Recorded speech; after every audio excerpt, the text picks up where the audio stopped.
Muy bien, chicos. Comencemos el tema del Renacimiento europeo. Bien, primero quería aclarar, chicos, que dentro de la historia, pues, de la literatura hay, pues, una sucesión de movimientos, ¿no? Y no todos están en el prospecto de admisión, no todos se vienen en el examen, pero hay que tener en cuenta que hay una secuencia, ¿no? Un primer movimiento que se desarrolló en la historia de la literatura universal fue el llamado clasicismo, ¿sí? El clasicismo, ¿no? Que abarca, ¿no? La literatura griega y romana antigua, ¿sí?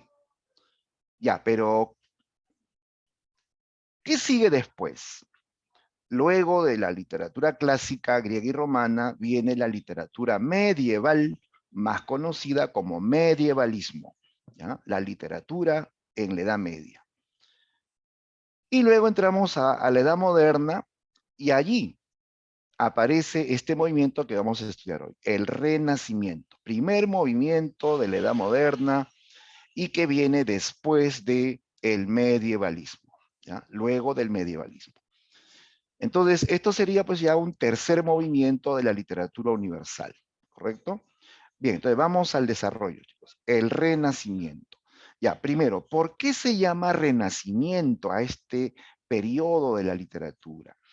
Nota que Renacimiento viene de la palabra renacere, que significa volver a nacer, o también volver al inicio, volver al origen. ¿Cuál fue el inicio? ¿No? El inicio de la historia literaria, chicos, y también, pues, ¿no? De la cultura, ¿no? En Occidente fue el clasicismo, la literatura y la cultura griega y romana. Entonces se dice renacimiento al movimiento cultural que retorna a la cultura clásica, a la cultura grecolatina, ¿ya? El renacimiento, entonces, es un movimiento que nace con el fin de revalorar la cultura clásica grecolatina y al mismo tiempo rompe con lo anterior. Siempre, todo movimiento rompe con lo anterior. Anótalo por ahí. Siempre hay una reacción a lo anterior. Así, la literatura realista se opone a la romántica. La literatura romántica se opone a la literatura neoclásica, ¿no? La medieval se opuso a la literatura clásica. Y ahora el Renacimiento se opone a la literatura o cultura medieval, ¿no? Entonces, nace como una reacción a todo lo que fue la cultura medieval y al mismo tiempo revalora la cultura clásica. Este es el movimiento que inicia la Edad Moderna, abarcó los siglos XV y XVI, y en esta etapa vamos a encontrar un valor. Fíjate en estas imágenes, aquí esta famosa imagen que pintó, que dibujó Leonardo da Vinci, el hombre de Vitubrio. Aquí nota la idea, el mensaje es: el hombre es el centro de todo. El hombre es una creación perfecta, simétrica. El hombre es la medida de todas las cosas. Este es el nuevo concepto que se va a plantear en esta etapa, el hombre como centro de todo, y que se opone al teocentrismo medieval, ¿sí? Eh, en la Edad Media, la cultura, el arte, todo giraba en torno a la idea Dios es el centro, y también la religión tenía mucha relevancia en todo lo que era, pues, literatura, filosofía y cultura en general. Entonces va a haber un cambio respecto a esto, y ahora se plantea la idea el hombre es el centro de todo, y un gran interés por la cultura clásica grecolatina. ¿Ves esta imagen? Esta imagen es un famoso cuadro, el cuadro titulado El nacimiento de Venus o Afrodita, ¿ya? Este cuadro lo pintó un italiano, el italiano Sandro Botticelli. Pero ¿en qué crees que se inspiró para escribir o para, perdón, pintar este cuadro? ¿No? ¿En qué se inspiró? ¿En la realidad? ¿Algo que vio? No, se inspiró en la mitología griega, ¿no? Claro, porque en la mitología nos hablan del nacimiento de Afrodita, que ella nació luego de la castración de Urano, ¿no? y que nació de la espuma del mar, ¿no? Sobre una concha marina, así, toda desnuda, ¿no? Entonces, esto es un cuadro que se inspira en la mitología, en la cultura griega antigua. Entonces, el Renacimiento es eso, el retorno a la cultura grecolatina. Este valor del hombre es el centro también viene de los clásicos griegos. Los griegos decían el hombre es el centro del mundo. La preocupación debe ser el hombre, ¿no? Bien, entonces vamos a definir, chicos. Definamos al Renacimiento. Decimos, es un movimiento cultural humanista, ¿ya? Que surgió en Italia en el siglo XV y se extendió hasta el siglo XVI. Significó la reacción, o sea, la oposición al viejo orden feudal y clerical de la Edad Media, ¿ya? De la Edad Media. Y la revaloración de la cultura greco-latina antigua. ¿Ya? Entonces rompe con el orden feudal y clerical de la Edad Media y revalora la cultura greco-latina antigua o clásica. ¿De acuerdo? Esa es la definición. Algo importante que se debe resaltar aquí es esto, chicos. Este movimiento es humanista. ¿Ya? No se olviden de eso. O sea, la base filosófica de este movimiento es el humanismo. ¿Ya? Los que van a revalorar la cultura clásica son los humanistas. Mira, los humanistas eran estudiosos de la cultura clásica. Los humanistas eran hombres que dominaban el latín y el griego. Por eso ellos podían leer, podían investigar a los clásicos. Ellos leían la filosofía, la literatura y toda la cultura de los clásicos grecolatinos. Ellos son los que van a resucitar esos valores y temas de la antigüedad. ¿Ya? Entonces, la base filosófica de este movimiento renacentista es el humanismo. El humanismo va a revalorar al hombre y su capacidad racional, ¿no?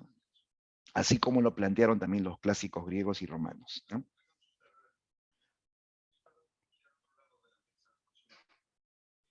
A ver, por ahí tengo una pregunta. Fabián me dice, profesor, ¿y por qué reprimieron la cultura clásica? Ah, en la Edad Media, pues. Eso pasó en la Edad Media. Es que como los clásicos, sobre todo la literatura clásica, hablaba de dioses paganos, de la creencia en Zeus, en Afrodita, en Apolo, en Baco, ¿no? Entonces eso chocaba pues con la cosmovisión cristiana de la Edad Media, ¿no? Incluso los hábitos, la forma de actuar y ver el mundo eran pues completamente opuestas, ¿no? A los conceptos de, de la cultura cristiana. Entonces, en la Edad Media, la literatura clásica quedó pues prácticamente encerrada en baúles, ¿no? ¿No? Y no había, pues no había, digamos, difusión de esa literatura. Hasta que aparece el Renacimiento, aparecen los humanistas y van a prácticamente a desempolvar esa literatura que había estado guardada durante casi 1000 años, ¿no? ¿Ya? Entonces, el medievalismo se opuso al clasicismo porque tenía una cultura y creencia religiosa completamente distinta u opuesta. En cambio, en esta etapa, eh, no significa que se rompa con la religiosidad o la fe en Dios, sino que ellos van a buscar respuestas a los problemas modernos en la cultura clásica. Ellos van a querer también que se revalore al hombre y la razón, y la religiosidad va a continuar, pero más privada, más individual, más personal. ¿Ya? Bien, vamos a ver características del Renacimiento. ¿Cómo es la literatura renacentista? ¿Ya? Veamos. Ya, a ver, primera característica. Hemos dicho que los renacentistas toman como modelo a los clásicos griegos y romanos. Entonces, una primera idea que ellos van a rescatar de la antigüedad clásica griega y romana es el ideal estético. Para los griegos, lo bello era lo equilibrado, lo armonioso, lo perfecto. Lo mismo hacen los renacentistas. Lo bello es lo equilibrado, lo armonioso, lo simétrico. Por ejemplo, este dibujo que ya lo hemos visto, el hombre de Vitubio, Si tú partes por la mitad de este dibujo, lo que está a la izquierda es simétrico a lo que está a la derecha. O sea, para los griegos lo bello es lo simétrico, no lo deforme, no lo grotesco, no lo exagerado, sino lo simétrico, lo armonioso. Esa idea se va a plantear en la literatura también. Ellos van a equilibrar el fondo y la forma. O sea, van a darle belleza y perfección o simetría tanto a lo que se cuenta como a cómo se cuenta, ¿sí? O sea, el fondo y la forma, ¿no? ¿Ya? Ese es el ideal estético. Equilibrio como ideal de belleza. ¿Ya? Y esto viene de los clásicos. ¿No? Otras características. En esta etapa, el hombre es el centro de la preocupación objetiva. Ya eso se llama antropocentrismo. ¿Sí? En la Edad Media, todo giraba en torno a Dios. El hombre organizó el mundo y su vida en torno a Dios. En esta etapa se va a revalorar al hombre también. Se dice que la preocupación también debe ser el hombre, ¿no? Y sus aspiraciones en esta vida terrenal, ¿no? Entonces, en las obras renacentistas, toda la literatura y toda la filosofía gira en torno al hombre y su naturaleza, al hombre y sus aspiraciones, ¿no? Al hombre con sus virtudes y defectos. El hombre va a ser el eje, ¿no? De la preocupación en esta etapa, ¿no? Otra característica del Renacimiento es el predominio oculto a la razón, ¿ya? En esta etapa predomina la razón en oposición al dogmatismo de la Edad Media. Claro, así como se revalora al hombre, se revalora su capacidad racional, ¿ya? De tal modo que esto va a desarrollarse debido a que en la etapa anterior casi todo se basaba en dogmas, en verdades que nadie podía cuestionar, o en reglas o normas que a veces no tenían explicación y simplemente había que aceptarlas, ¿no? Por ejemplo, mucho se hablaba de la brujería en la Edad Media, ¿no? Que mujeres que, por ejemplo, curaban con ciertas hierbas, o que habían visto un fantasma, o decían haber visto un fantasma, o que habían descubierto algo distinto, eran acusadas de brujería. Y les quemaban la mano. Y decían, ¿no? Si su herida, si su herida, eh, por ejemplo, se pone negra o no sana, ¿no? Es porque es bruja, ese, ¿no? O se sana rápido es bruja, ¿no? Y la quemaban a la pobre. O sea, simplemente se imponían reglas, ¿no? Sin ningún sustento racional, ¿no? Entonces, en esta etapa se rinde culto a la razón. Y eso también va a provocar que se produzcan avances científicos. Claro, en la Edad Media la ciencia como que quedó congelada, ¿no? Todo se basaba en dogmas, en creencias religiosas, y la ciencia quedó pues detenida, ¿no? No habían estudios científicos. En cambio aquí sí, como predomina la razón, van a haber pues impulsos en el ámbito científico, ¿no? Por ejemplo, en esta época se descubre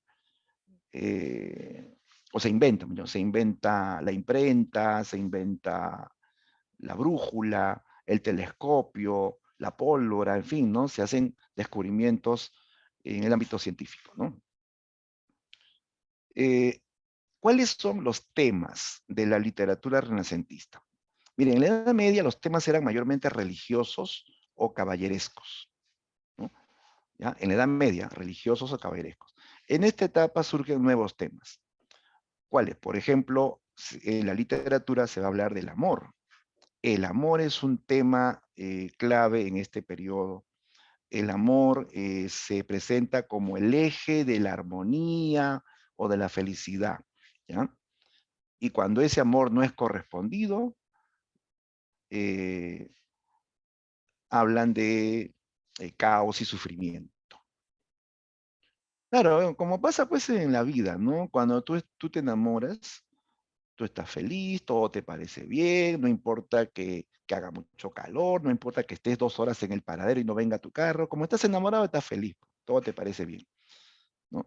Pero cuando te rompen el corazón o cuando no te corresponden al amor, la vida te parece cruel, ¿no? El mundo gris, no quieres hacer nada, te deprimes, ¿no? Entonces, de eso van a hablar las obras, del amor correspondido como eje de la armonía y amor no correspondido como sufrimiento, ¿no? Entonces, el tema del amor va a ser un tema importante en este. Se hace poesía sobre el amor, se hace teatro. Por ejemplo, ¿cuál es la tragedia más famosa del tema del amor?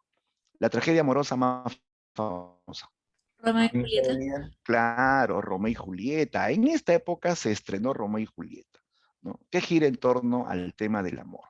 Cuando Romeo y Julieta se enamoran, son felices. Pero cuando ese amor es amenazado por la rivalidad de las familias, ellos van a sufrir, ¿sí? ¿No? Claro, entonces aquí se habla del amor como eje de la felicidad o del sufrimiento, según sea pues el caso, ¿no? Otro tema del Renacimiento es la naturaleza. Sí, los autores del Renacimiento van a idealizar la naturaleza.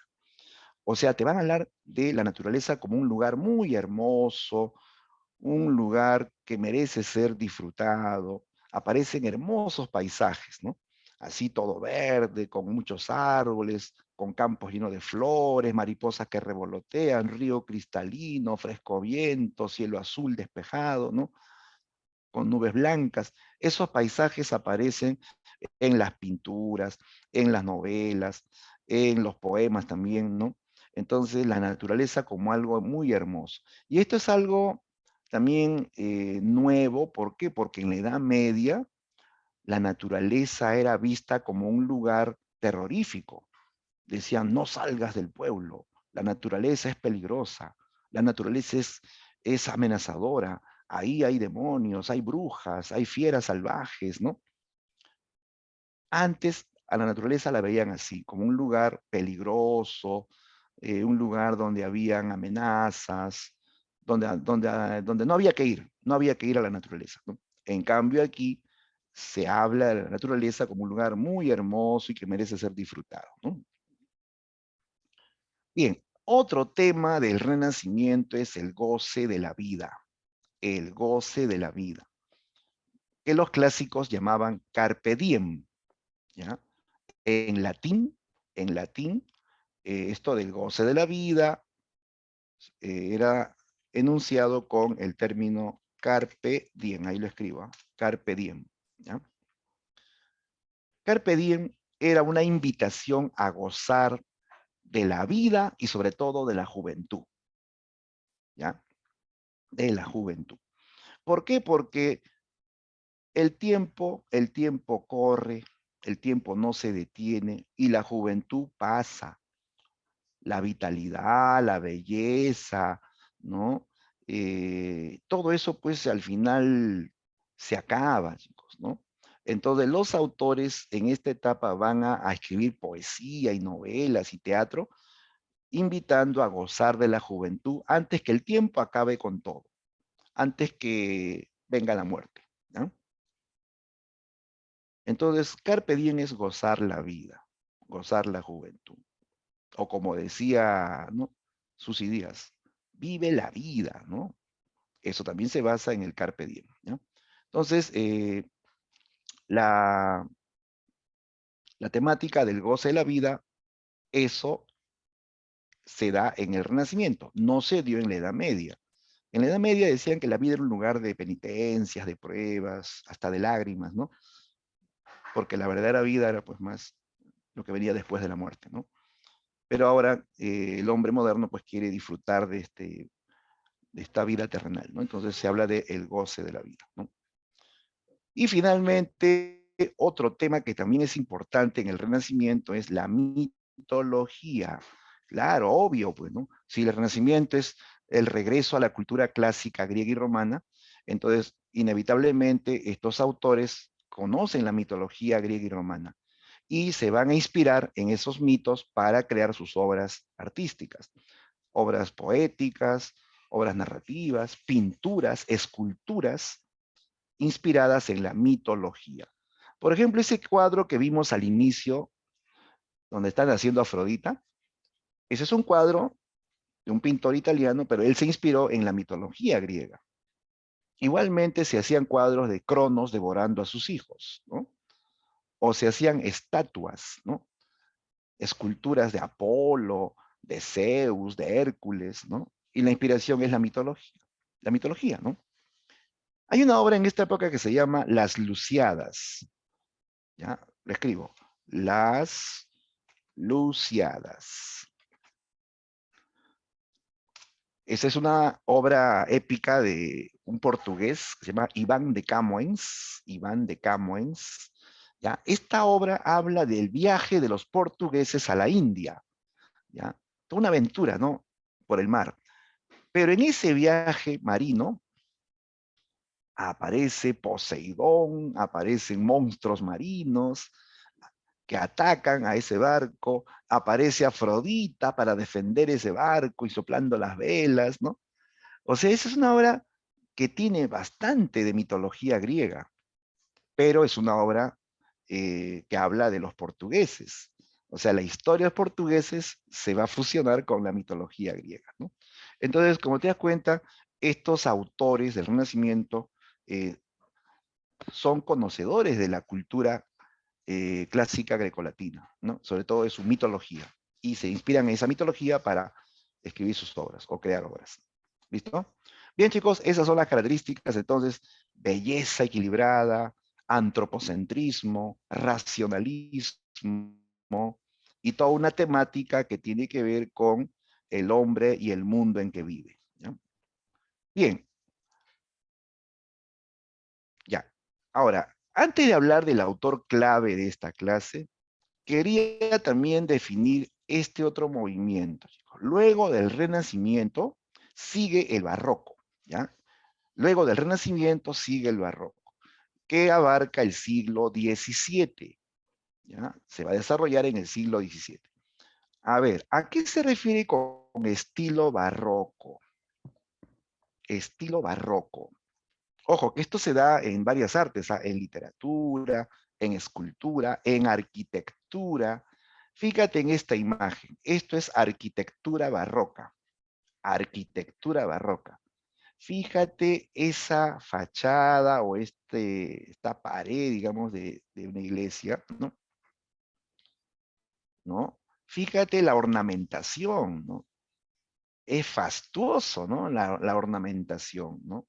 Las paredes tienen tallados con adornos de flores y frutas o de personajes divinos, ¿no? Se combina lo recto con lo curvo. Las columnas tienen serpientes enroscadas o una serie de adornos muy recargados, ¿no? Y eso mismo pasa en la literatura, chicos. En la literatura los adornos son las figuras literarias, las metáforas, los hipérbatos, los epítetos, ¿no? Todas las figuras, ¿no? Entonces, el barroco siempre es un arte que está muy adornado, muy recargado en su estilo, ¿ya? Esa es la idea del estilo barroco. Entonces, digamos que el barroco fue un movimiento artístico y literario que abarcó la mayor parte del siglo XVII. Surgió como reacción, oposición al clásico equilibrio del Renacimiento, ¿no? Claro, en el Renacimiento todo es equilibrado, simétrico, sobrio. En cambio, en el barroco todo es recargado, ¿no? El barroco se caracteriza por su complejidad formal, o sea, un estilo muy adornado y más difícil de interpretar. Además, dice que el barroco tiene también una visión pesimista ante la realidad. Visión pesimista ante la realidad. Claro, lo contrario del Renacimiento. En el Renacimiento hay una mirada optimista ante la realidad. En el Renacimiento se decía, la vida es bella, el mundo que nos rodea es bello, el hombre es lo máximo, el centro de todo. Una mirada optimista, ¿no? En cambio, en el barroco cambia esa mirada. ¿Por qué? Lo que pasa es que en el siglo XVII, Europa se ve asolada por muchas guerras, por mucha muerte, además van a haber muchas epidemias que van a provocar, pues, muertes masivas, ¿no? O sea, para el hombre de este siglo XVII, la vida ya no era tan maravillosa, la vida ya no era tan armoniosa, y el hombre ya no era el centro del mundo, porque el hombre se moría fácilmente, un pequeño virus lo mataba, lo eliminaba, ¿no? Entonces la mirada cambia, hay una mirada pesimista ante la realidad, y que se nota pues en las obras literarias, ¿no? Ya, en esta época vamos a encontrar, sobre todo en Inglaterra, a dos grandes autores, a William Shakespeare y a John Milton, ambos ingleses, ¿no? Bien, vamos a hablar hoy de un autor que transitó entre el Renacimiento y el Barroco. Precisamente es el autor de esta clase, el autor central, el famoso William Shakespeare, ¿ya? William Shakespeare de Inglaterra, ¿ya? ¿Tú sabías que él es considerado uno de los 4 genios de la literatura universal? Claro, son 4, ¿eh? Homero, Dante, Shakespeare y Cervantes. Son considerados los 4 genios de la literatura universal, ¿no? Hablar de William Shakespeare es hablar del escritor inglés más famoso de todos los tiempos, ¿ya? Y va a ser una figura de transición entre el Renacimiento y el Barroco. O sea, él es un autor intermedio entre el Renacimiento y Barroco. Sus obras, algunas tienen más apego al Renacimiento y algo de Barroco, y otras tienen más estilo barroco y algo de renacentista. ¿Por qué? Porque él vivió en una etapa de cambio. Él vivió en los finales del siglo XVI y los inicios del siglo XVII. O sea, él es un autor que está en ese periodo de cambio, de renacimiento a barroco, ¿ya? Es un autor bisagra entre renacimiento y barroco, un autor puente, ¿no? Entre renacimiento y barroco, ¿ya? Sus primeras obras tienen más estilo renacentista y sus obras de madurez tienen más estilo barroco, ¿ya? Por ejemplo, en el Renacimiento, él escribió poemas como Venus y Adonis, donde él rescata la mitología. En un poema habla de personajes mitológicos. Escribe sonetos de amor, donde él exalta el amor, que es un tema del Renacimiento. En esta primera etapa renacentista escribió Romeo y Julieta, que es una tragedia que habla de amor juvenil, ¿no? De un amor apasionado, ¿no? Ya, entonces, su poesía, Romeo y Julieta, son obras renacentistas, marcadamente renacentistas. Pero si tú lees, por ejemplo, Hamlet, Macbeth, El Rey Lear, ahí ya el estilo es más complejo, es más recargado, más metafórico, con más reflexiones filosóficas incluso, ¿no? Es más difícil leer Hamlet que Romeo y Julieta. Romeo y Julieta tiene un lenguaje sobrio y el tema también es algo que tú puedes entender fácilmente, el amor juvenil, ¿no? En cambio, leer Hamlet es más pesado, porque Hamlet tiene, para empezar, un lenguaje más adornado y tiene una temática más profunda, más reflexiva, más filosófica. Entonces, es más complejo, ¿no? Siempre el barroco es más complejo, ¿no? Ya, pero él representó a esos dos periodos, Renacimiento y Barroco, ¿no?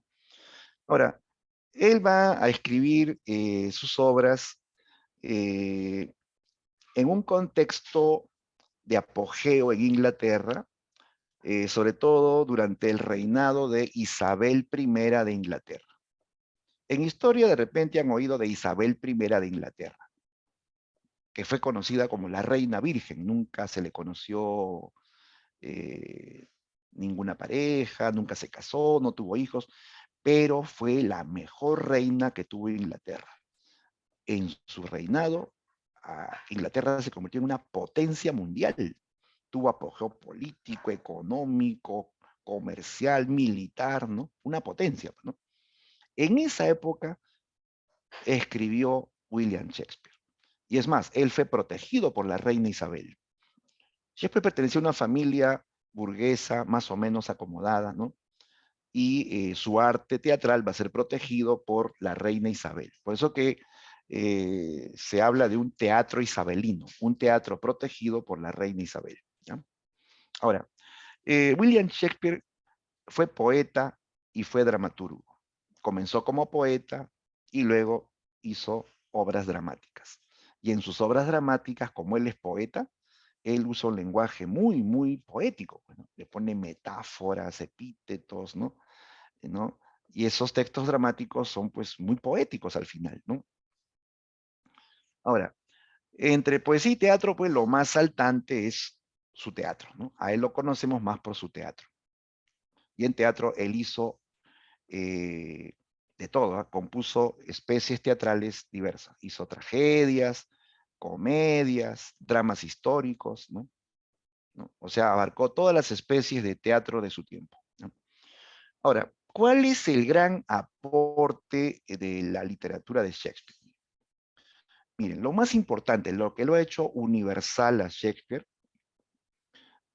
es haber creado personajes que representan pasiones humanas, ¿ya? Y eso es algo muy antropocéntrico, hablar de las pasiones humanas, ¿no? ¿Ya? Él crea arquetipos de pasiones humanas. Arquetipos son personajes que representan una conducta muy marcada, muy típica, ¿no? ¿Ya? Y él va a hablar de pasiones humanas a través de personajes, ¿ya? Él crea al personaje dominado por sus celos, o dominado por la ambición, o dominado por el amor también, ¿no? ¿No? Entonces, pasión, cuando dice pasión, se refiere a esas eh, conductas o emociones que uno incluso no puede controlar, ¿no? Algo que te apasiona, algo que ya no puedes controlar, así como hay apasionados por el fútbol, o apasionados por los juegos, ¿no? Es algo que los domina, ¿sí o no? A ellos, ¿no? Entonces él habla de esas conductas humanas que dominan al ser humano, ¿no? Ahora, esto lo vamos a explicar con más detalle en la siguiente imagen. Ya, algo más que quería añadir, una característica que ha servido de crítica también a él, de parte de sus detractores o rivales, es la falta de originalidad en sus temas. Claro, mucho se ha dicho que él no es original, que él no ha creado sus temas, ¿no? Y más bien se ha basado en fuentes ajenas, ¿ya? Sus rivales decían, él no es original, él es un ladrón de obras, decían, ¿no? Porque él escribe basándose en fuentes ajenas, en obras anteriores, obras de otros. Por eso le decían ladrón de obras. Bueno, en realidad sí fue un ladrón, pero fue un ladrón genial, porque él no se copia, no, él no se copia. Él agarra un poema o una crónica o un cuento de 2 páginas, ¿no? Y eso lo transforma en una obra maestra, lo transforma en una obra universal. A Shakespeare no le importaba la originalidad. Él quería crear una obra que le guste a la gente y que represente cómo es el ser humano en la vida real, ¿no? Entonces, es cierto que él se basó en fuentes ajenas, pero eso no le quita mérito, ¿no? Porque actualmente los escritores construyen obras en base a lo que han leído. O sea, no construyen obras así de la nada, ¿no? Ellos tienen que tener una cultura, tienen que haber leído bastante y en base a lo que han leído toman algunas ideas para crear obras nuevas, ¿sí o no? Y así hizo Shakespeare, ¿no? Sus críticos trataban de bajonearlo, diciendo que él no es original, pero al final, pues Shakespeare fue un autor que creó obras maestras, de hecho, recreó obras maestras a partir de textos anteriores, ¿no? Eran textos, pues así, ¿qué te digo? Simples, sin calidad literaria, y eso él lo convierte en una obra maestra, ¿no? Por ejemplo, ¿no? Romeo y Julieta o Hamlet. Hamlet está basada en una crónica que tiene 2 o 3 páginas. Y en base a esa crónica construye la tragedia Hamlet, que es una joya de la literatura universal, pues, ¿no? Nadie se acuerda de esa crónica, sin embargo, Hamlet es una obra conocida a nivel mundial. Lo mismo pasa con Romeo y Julieta. Romeo y Julieta está basada en una leyenda titulada Capuletti Montecchi, una leyenda cortita de 2 o 3 páginas, Y en base a eso él construye la tragedia Romeo y Julieta. Hoy en día, ¿quién se acuerda de Capuletti y Montecchi? Nadie. En cambio, Romeo y Julieta es una obra mundialmente conocida. En todo el mundo se sabe de Romeo y Julieta. Obviamente porque Romeo y Julieta tiene belleza, tiene calidad literaria, ¿no? Supera, pues, obviamente, en grande a la leyenda original, ¿no? Ya, entonces, es cierto que él se basó en fuentes ajenas, pero eso no le quita mérito, ¿no? Bien, ya aquí te muestro lo que te decía al comienzo, que Shakespeare creó arquetipos de pasiones humanas, ¿ya? ¿Ya? En sus obras, los protagonistas representan pasiones humanas. Por ejemplo, en Otelo, el personaje Otelo es el sujeto típicamente celoso, el que por celos llega a matar, ¿sí? Y en la vida real también hay celosos, ¿o no? Hay celosos y hay celosas. Ahora pregunto, ¿sentir celos es o no es natural, chicos? ¿Qué dicen ustedes? ¿Sentir celos es o no es Sí, natural? Sí es natural, profe. Sí es natural, profesor. Sí es natural sentir celos. Es con natural al ser humano sentir celos, ¿no? El problema es que hay quienes no lo pueden controlar y ya son celosos ya pues extremos, esos celosos pues que ya se vuelven enfermos, ¿no? Compulsivo. Así es, hasta cometen crímenes, ¿no? ¿No? O son tóxicos, pues, ¿no? ¿Mm? Por ejemplo, hay mujeres que siempre están, ¿no? Dudando, ¿no? O celando a su pareja, ¿no? Si no ven otra mujer, la, la huelen. Y si no la huelen, la imaginan. Ya eso es enfermizo, ¿no? Así como hay hombres celosos que llegan también a matar a su pareja por celos, ¿no? Entonces, eso es ya los celos descontrolados, ¿no?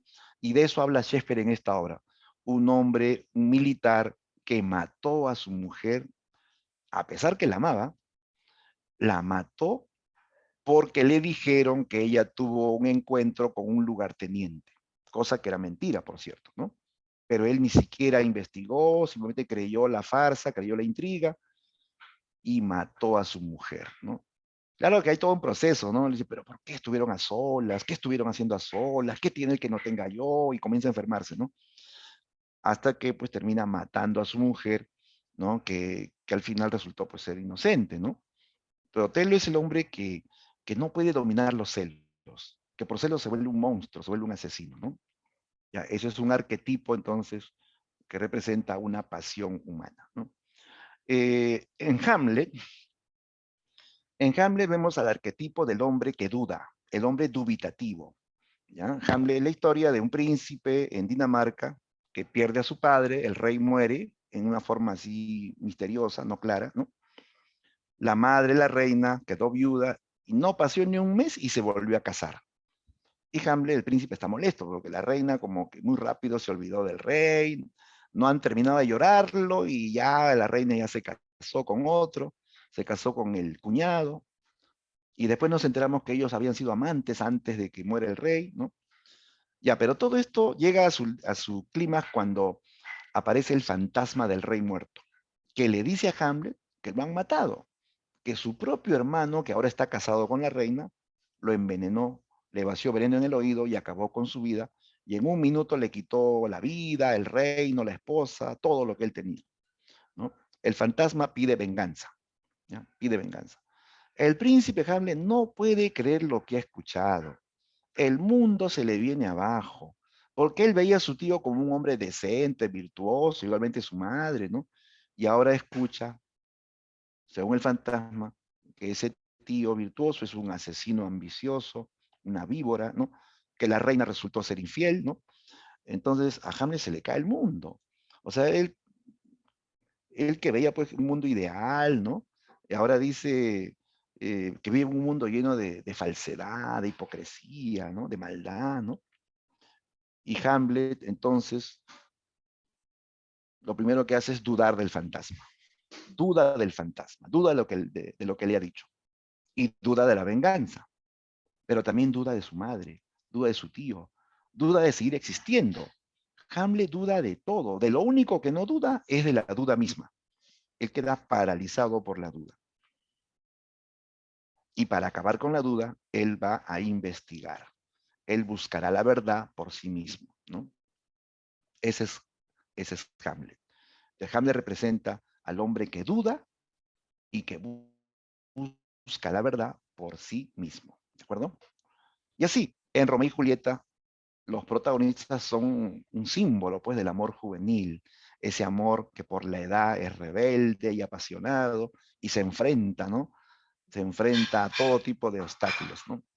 En Macbeth veremos al hombre ambicioso, cuya ambición no tiene límites, por ambición es capaz de matar, de engañar a todo un pueblo, ¿no? ¿No? La ambición de poder y dinero, ¿no? Lo llevan pues a volverse criminal, ¿no? Como pasa en la vida real también, ¿no? En El Rey Lear nos hablan de un rey muy abnegado, muy amoroso, pero que recibe la ingratitud de parte de sus hijas. Sí, este rey le da todo a sus hijas, ¿no? Las tierras, los castillos, las riquezas, ¿no?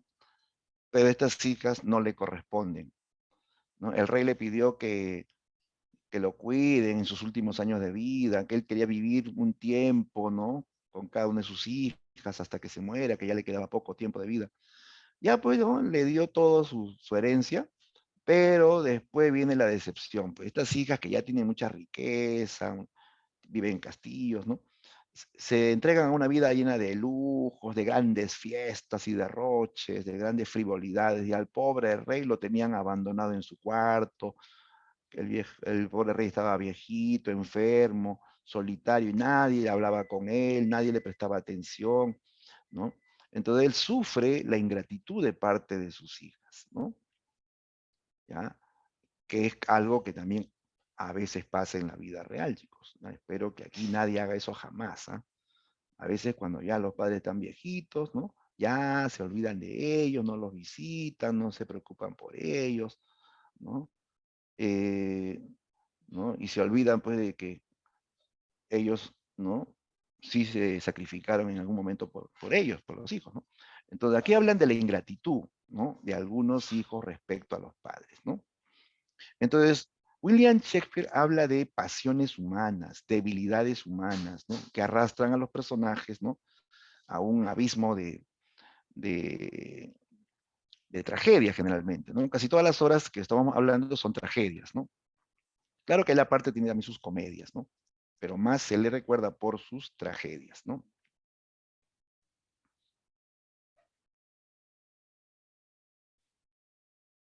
A ver, veo preguntas. A ver, Fabián nos preguntó, dice, si ellos eran tan buenos, ¿por qué no lo hicieron primero?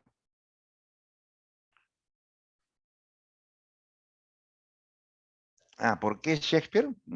¿Te refieres a Shakespeare? ¿Por qué no lo hizo primero?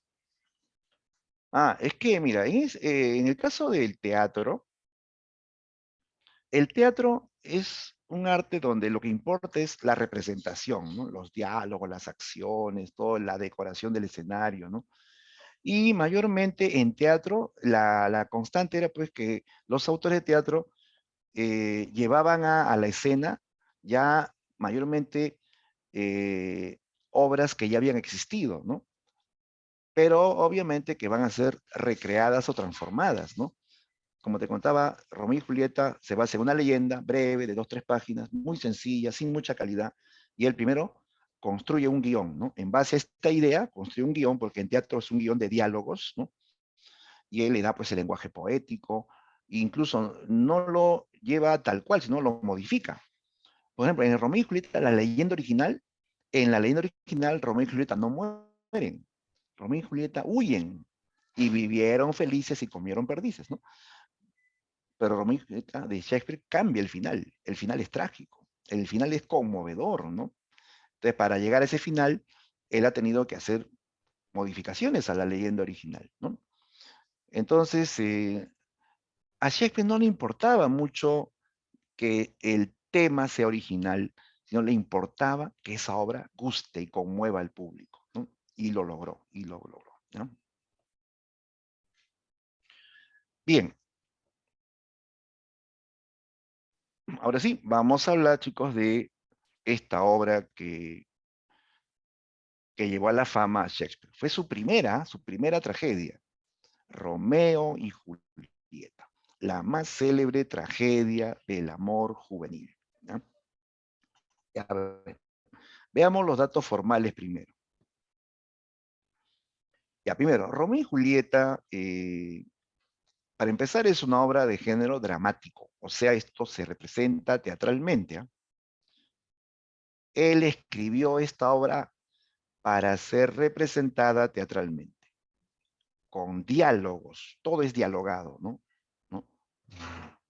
Claro que se puede leer, y yo te lo puedo contar, pero esta obra fue escrita para ser vista en un teatro. Ahí se ve su verdadera calidad, ahí se ve su verdadera dimensión estética, en un escenario, ¿ya? Ahora, por su desenlace funesto, esto es una tragedia, ¿no? Se clasifica como tragedia. Está dividida en 5 actos y originalmente está escrita en verso. Actualmente ya lo encuentras en prosa, pero la versión original está en verso como poesía. Tiene muchas metáforas, tiene epítetos, tiene hipérboles, ¿no? Tiene un lenguaje muy poético, ¿no? La obra está basada en una leyenda. Aquí abajo, fíjate el dato, la fuente de esta tragedia fue la leyenda Capuletti y Montecchi, del italiano Matteo Bandello. ¿Ya? Esta leyenda que es cortita, ¿no? Y que habla de 2 amantes en Verona, de familias rivales, va a ser, como dice ahí, la fuente para que Shakespeare construya la tragedia. Definitivamente no es lo mismo. O sea, él toma la idea, pero no vamos a decir pues que él se ha copiado el texto. Ahí sí pues dirá, no, pues es un pirateador, ese no es un escritor, ¿no? Porque no hay ninguna línea de Romeo y Julieta que sea igual a una línea de la leyenda. Además, la leyenda es una narración en prosa. En cambio, la tragedia de Shakespeare, Romeo y Julieta, es un texto dialogado en verso, ¿no? Pero sí toma la idea de 2 amantes, de familias rivales que vivieron en la ciudad de Verona, ¿no? Bien, entonces, a partir de esta leyenda se genera la tragedia Romeo y Julieta. Ya, ¿dónde ocurren los hechos de Romeo y Julieta?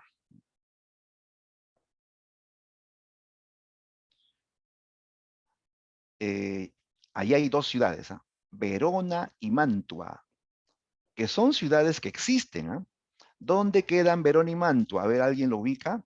¿En qué país quedan Verona y Mantua? Italia. Italia, claro. Es que no olvides que esta tragedia está basada en una leyenda italiana. Capuletti y Montecchi es una leyenda italiana, ¿no?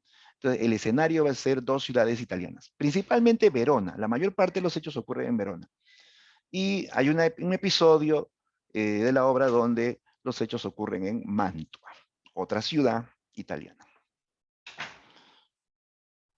En esta obra hay 2 temas. El tema central, el tema principal, es el amor juvenil apasionado. Claro, un amor juvenil, un amor de 2 adolescentes que están dispuestos a todo por lograr sus sueños o anhelos amorosos, ¿no? ¿Ya? Son apasionados, tan apasionados que hasta se van a matar por amor. ¿Ya? El otro tema secundario, son las rivalidades políticas y las luchas por el poder. Claro, esto se relaciona con este odio, esta rivalidad entre 2 familias nobles, ¿no? Los Montesco y los Capuleto. 2 familias nobles, 2 familias aristocráticas que se disputan el poder en Verona, ¿ya? Y se enfrentan, ¿no? Riegan muertos en las calles, ¿no? Esta rivalidad, chicos, es política. ¿Por qué? Porque ellos se disputan el poder, ¿no? Entonces, la disputa por el poder va de la mano con los afanes políticos, ¿no? Bien, vamos a los hechos, chicos. Veamos las acciones principales de Romeo y Julieta. Ya, en el primer acto nos enteramos de el odio, entre dos familias nobles. Los Montesco y los Capuletos se odian a muerte, ¿ah? ¿Ya? Es un odio ya generacional que viene de antes, ¿no? Y este odio ha provocado, pues, de muchas muertes, que muchos ciudadanos se vean afectados, ¿no? Eh, por las continuas luchas que hay entre Montescos y Capuletos, ¿ya? En medio de este odio de familias, nace el amor de sus herederos, de Romeo y Julieta, ¿ya? Primero hay que resaltar que Romeo es heredero de los Montesco y Julieta es heredera de los Capuleto. Al comienzo ellos no se conocen, no. Al comienzo Romeo cree estar enamorado de otra mujer. ¿Alguien le acuerda cómo se llamaba el primer amor de Romeo? Su primera ilusión, mejor dicho, porque nunca llegó a estar con ella, fue una ilusión amorosa. ¿Cuál fue la Rosalía. primera? Muy bien, se llamaba Rosalía, ¿ya? Rosalía, ¿ya? Rosalía, ahí lo escribo. Por si acaso, Rosalía solo es mencionada en esta obra, no actúa, nunca se le ve en el escenario. Por lo tanto, no es personaje de Romeo y Julieta, ¿ya? A ver, ¿cómo es eso, profesor? Mira, para que un personaje o alguien sea personaje en una obra de teatro, tiene que actuar. El público la tiene que ver moviéndose en el escenario, ¿ya? Si no, no es personaje. No basta que la mencionen. En cambio, en una novela, en un cuento, o sea, en una narración, ahí sí, si lo mencionan ya es personaje, ¿no? Pero en teatro, sí es necesario que para ser personaje alguien tiene que estar actuando. Es lo mismo que pasa en Edipo Rey. En Edipo Rey, Layo, el padre de Edipo, no es personaje. Porque Layo es un personaje que ya ha muerto hace muchos años atrás. En la obra no muestran el asesinato de Layo, no. En la obra te muestran cómo Edipo descubre sus crímenes, ¿no? Que ocurrieron ya tiempo atrás, ¿no? Entonces, Layo no actúa, se le menciona, pero no actúa. Entonces, no es personaje. Igual pasa con Rosalía. La mencionan, pero no actúa, no es personaje, ¿ya? Pero ella es la primera ilusión de Romeo, ¿no? Romeo cree estar enamorado de ella, Romeo dice haberle declarado su amor y que Rosalía lo ha despreciado. Dice que ella no quiere saber nada del amor, que ella va a ir a un convento, que va a ser monja, que ha hecho votos de castidad y no quiere saber del amor. Por eso que al inicio de la obra Romeo está triste, está melancólico y solitario porque Rosalía lo ha rechazado, ¿no? Entonces Romeo va a ser visitado por sus amigos. Lo visitan sus amigos Mercucio y Benvolio, que también es su primo, ¿no? Su amigo y su primo, ¿no? Benvolio. Ya pues lo encuentran así todo triste, melancólico, y le preguntan, ¿qué pasa, Romeo? ¿Por qué tan triste, no? Y Romeo ahí es donde le dice, pues, que ha sido rechazado por Rosalía, ¿no? Entonces le dicen, pero Romeo, no sufras por eso. No vale la pena. Si no te corresponde, busca un nuevo amor. Abre los ojos, le dicen. En esta ciudad hay muchachas muy hermosas. Busca un nuevo amor. Recuerda que un fuego se apaga con otro fuego. Así le dicen. Pero Romeo no quiere saber de nadie más que Rosalía. Tiene la esperanza de que ella algún día le va a corresponder. Los amigos se van sin convencerlo, pero luego regresa Mercucio. Mercucio, que es amigo de Romeo, vuelve trayendo una invitación para una gran fiesta. Mercucio ha sido invitado a una fiesta en casa de los Capuleto, ¿ya?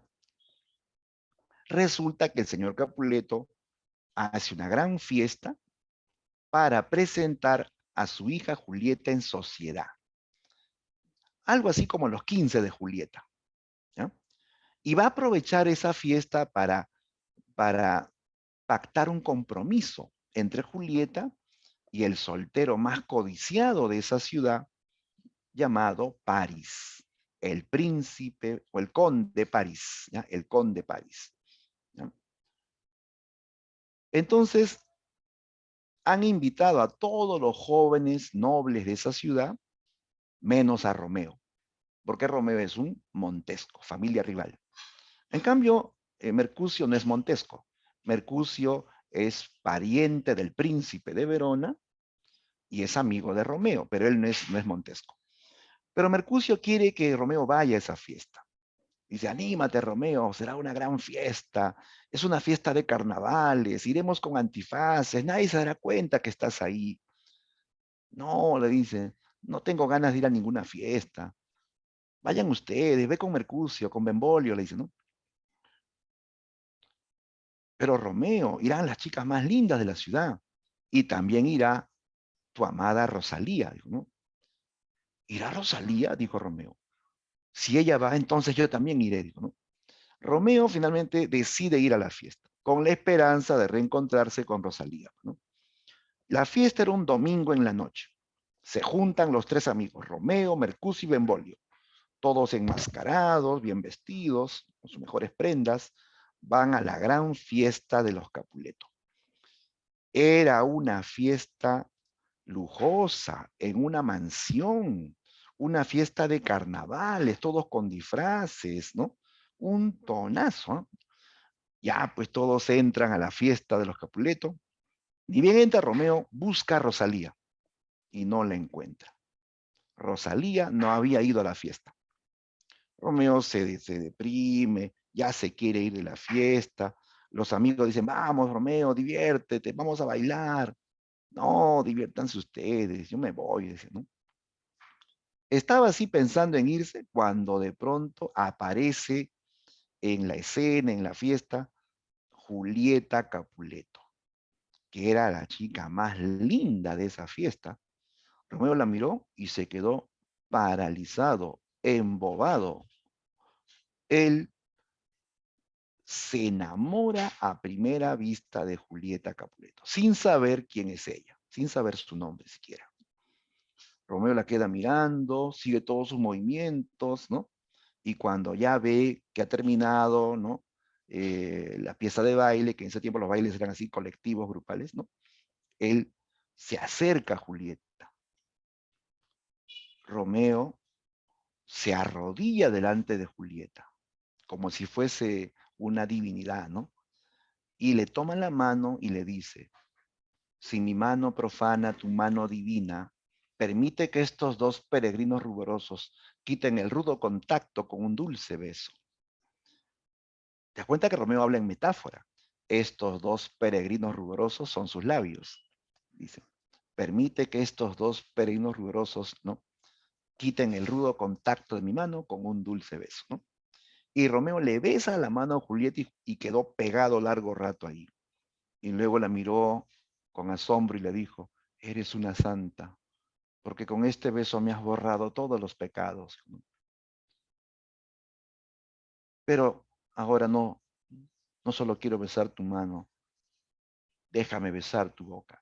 Y Romeo se acerca y atrevidamente le roba un beso a Julieta. Dice, joven, ¿por qué ha hecho eso? Yo no le di consentimiento. Ahora usted eh, me ha echado sus pecados, le dice, ¿no? Y Romeo dice, entonces, devuélvemelo. Y otra vez la besa. Y entonces la ve la nana de Julieta, los ve juntos, pues, ¿no? Y entonces la nana la llama. Julieta, te llama tu mamá. Ya voy, nana. Y la nana va, pues, ¿no? Romeo se queda solo. Y va a ser descubierto por el más belicoso de los Capuleto, Teobaldo Capuleto. ¿Ya? Él era primo de Julieta. Teobaldo descubre a Romeo en la fiesta. Él vio también que él estaba pues así enamorando a Julieta. Y él, enfurecido, saca su espada. Y él dice, hay un vil Montesco en nuestra fiesta. Abrid paso, lo voy a matar, digo, ¿no? Y avanzaba con su espada. Y lo detiene el señor Capuleto, el jefe de la familia. ¿Qué pasa, sobrino? ¿Por qué esa espada? Digo, ¿no? Tío, Romeo Montesco ha entrado en nuestra fiesta. Hazte a un lado que lo voy a matar, dijo, ¿no? Espérate, Ovaldo, dijo, ¿no? Romeo Montesco es el más pacífico de su familia, no nos está ofendiendo. Que se vaya y termine esta gresca. Pero tío, ha entrado en nuestra fiesta. Nos ofende con su presencia. Lo voy a matar. Basta, Teobaldo. Guarda esa espada. No tiñas de sangre nuestra celebración. Que se vaya y termine la gresca. No, tío, lo voy a matar. Y Capuleto, ¡plá!, le metió una bofetada. Y le bajó los humos. ¿Eh? Pero Teobaldo queda furioso. Pues lo mira con odio a Romeo y lo amenaza con matarlo. Que él se va a vengar de él. Los amigos de Romeo, para terminar con este pleito, se lo llevan a la fuerza. Vámonos, Romeo, vámonos de aquí. ¿No? Romeo no quería irse porque quería despedirse de esta chica con la que él hablaba, a la que le dio el beso y que no sabía ni su nombre. Pues, ¿no? Entonces los amigos le dicen, ¿que no la conoces? Es Julieta, Julieta Capuleto, la hija del peor enemigo de tu padre. ¿No? Romeo no lo podía creer, que se había enamorado de una Capuleto. O sea, él se va con sus amigos descubriendo eso. Luego Julieta retorna al salón de baile y Romeo ya no está, pues, ¿no? Entonces le pregunta a su nana, nana, ¿dónde está ese joven con el cual estaba hablando? Que no me dijo su nombre. La nana dice que no sabe quién es ni de dónde ha venido, que ya se fue, ¿no? Julieta le dice, nana, por favor, averigua sobre él, averigua su nombre, dónde vive, si tiene novia o no. Si tiene novia, estoy perdida, mi lecho nupcial será una tumba. Ahí nos damos cuenta que Julieta está muy interesada en Romeo, se ha enamorado de Romeo. Entonces la nana ahí le revela la verdad, ¿no? Le dice, olvídate de ese muchacho. Ese joven se llama Romeo, Romeo Montesco. Es el hijo del peor enemigo de tu padre. Julieta también descubre entonces que se ha enamorado de un Montesco, ¿no? Ese es el obstáculo, el primer obstáculo, el odio de las familias. Esas familias jamás permitirán que ellos estén juntos, ¿no? Pero ellos ya se han enamorado. Romeo no hace más que pensar en ella y ella en él. Tanto así que esa misma noche Romeo regresa. Ya pasada la medianoche, cuando ya todos están descansando, Romeo se mete en la casa de Julieta como un ladrón. Él trapa un alto muro, salta al jardín y avanza pegado a la pared hacia el balcón de Julieta. Esta es la escena del balcón, pues, clásica escena de Romeo y Julieta, ¿no? Romeo está escondido debajo del balcón y Julieta sale al balcón. Julieta no puede dormir, sale a tomar aire, qué casualidad, ¿no? Y ella, sin saber que Romeo está escondido, comienza a hablar en voz alta, ¿no? Ella se lamenta. Ella dice, ¿por qué tuviste que ser Montesco? Solo tu nombre es mi enemigo. Olvida tu nombre y yo olvidaré el mío. Niega a tu padre y yo negaré al mío, ¿no? Tan solo jura que me amas, ¿no? Y seré toda tuya para siempre. Cuando Romeo escucha, dice, ella me ama, ¿no? No le importan los odios de nuestra familia, ¿no? Y Julieta sigue hablando, ¿no? ¿Qué es un nombre? Los nombres no son nada. Romeo no es un simple nombre, ¿no? No importa su nombre, ¿no? Las rosas seguirían siendo hermosas y perfumadas si no se llamasen rosas. Y entonces ella dice, Romeo, olvida tu nombre, deja de ser Montesco y yo dejaré de ser Capuleto, ¿no? Ven, Romeo, ven a mí, ¿no? Ya Romeo no soporta y sale de su escondite. Y él le dice, si mi nombre es tu enemigo, no me llames más Montesco. Llámame desde hoy solo amor mío y así quedaré bautizado para siempre. Julieta ve a Romeo que está ahí debajo y comprende que le ha escuchado todo. ¿Qué haces aquí, noble Romeo? Le dice, ¿no? ¿Has escuchado todo lo que he dicho? No vayas a pensar que soy liviana o muy fácil, ¿no? No, no, ángel de amor, le dicen. Yo también he venido a jurar mi amor eterno, ¿no? Romeo, ¿dices que jurarás tu amor? ¿Por quién jurarás? Le dice, ¿no? Y él le dice, Juraré por esta luna que alumbra esta noche y que está envidiosa de tu belleza porque tú eres más bella y más blanca que esta luna. Juras por la luna, pero esa luna es muy inconstante. Todos los meses cambia, ¿no?, su órbita. ¿No será que tu amor sea también así de cambiante? Y Romeo dice, juraré por todas las estrellas entonces, pero las estrellas también son fugaces. Entonces tu amor no me parece eh, puro, no me parece constante. Julieta al principio lo rechaza a Romeo, ¿sí? Al principio se hace la difícil, la clásica, pues, chicos, ¿no? Entonces Romeo finalmente le dice, entonces, ¿por quién quieres que jure? No jures ni perjures, o si quieres, jura por ti mismo, porque tú eres ahora el Dios que yo idolatro. Asu, le dijo Dios a Romeo.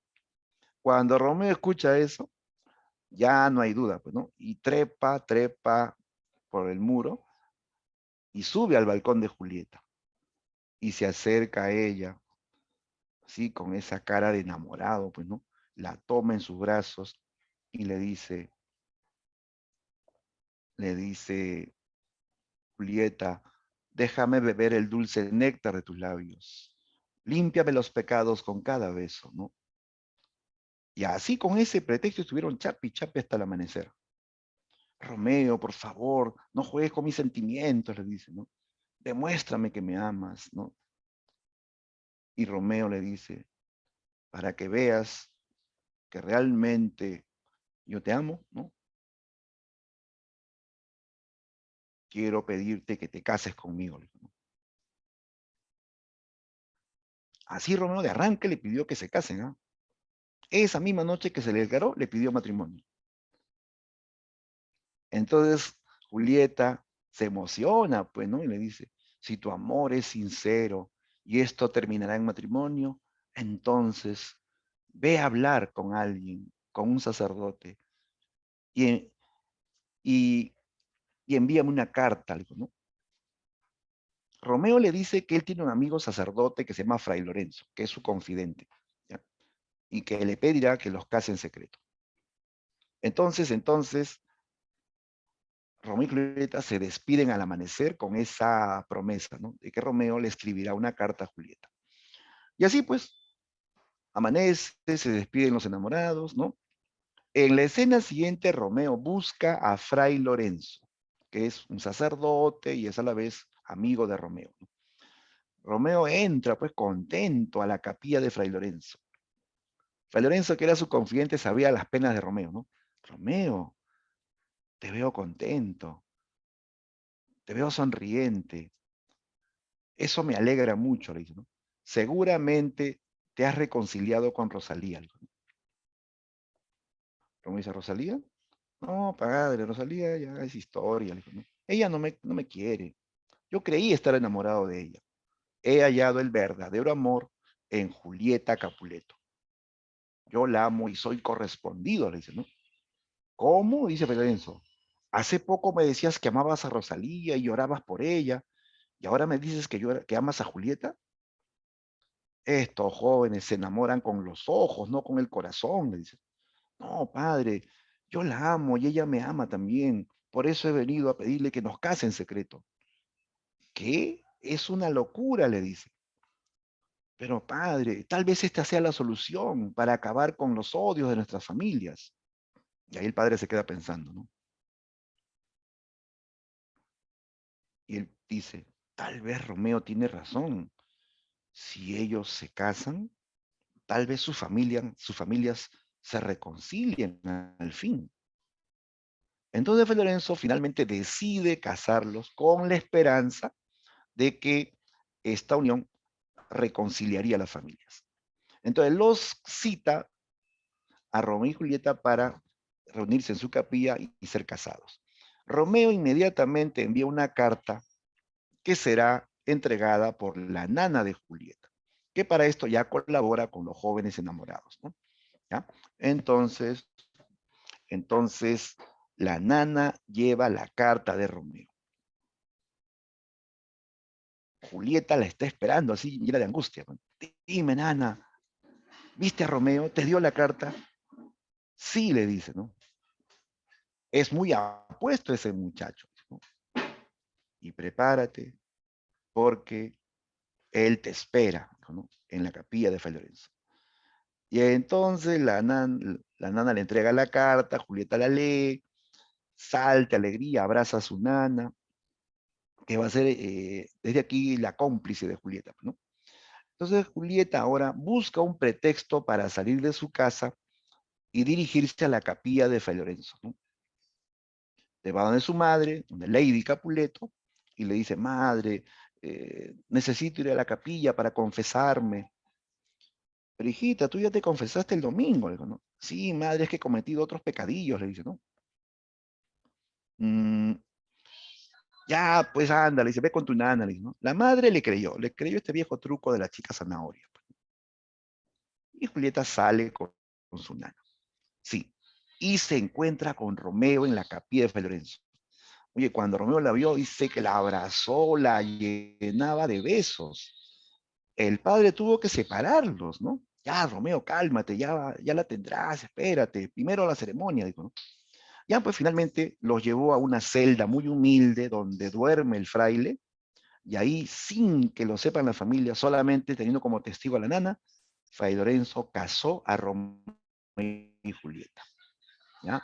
Ellos se casan, ¿ah? Ellos son esposos. Ah, me están preguntando la edad. ¿Qué edad? ¿Sabes qué edad tenía Julieta?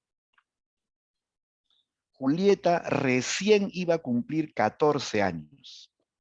Recién iba a cumplir 14 años. ¿Cómo? Sí, te sorprendes, ¿no?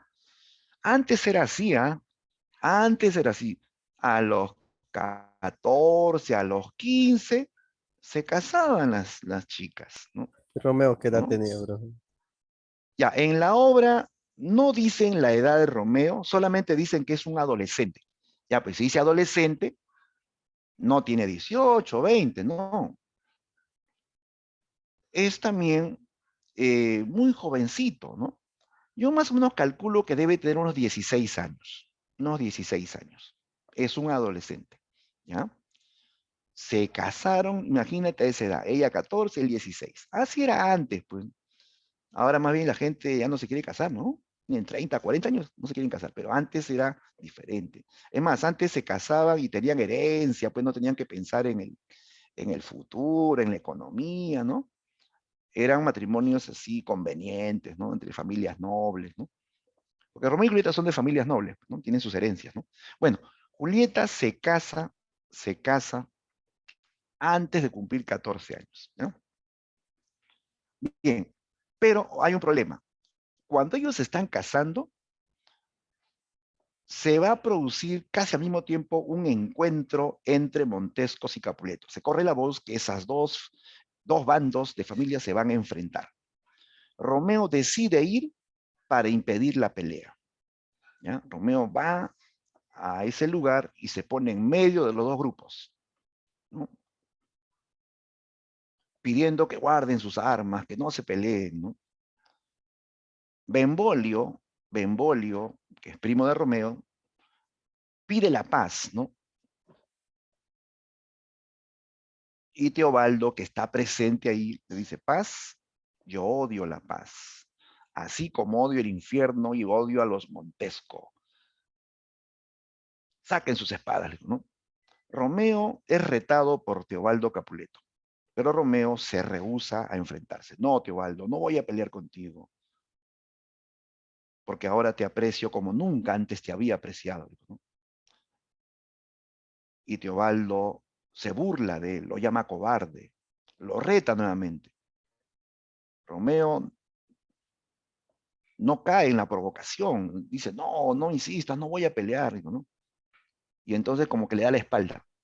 Toma su lugar su amigo Mercucio. Mercucio acepta el reto, con la espada en la mano, se planta para pelear. Entonces Romeo lo agarra para que no pelee, no quiere que pelee.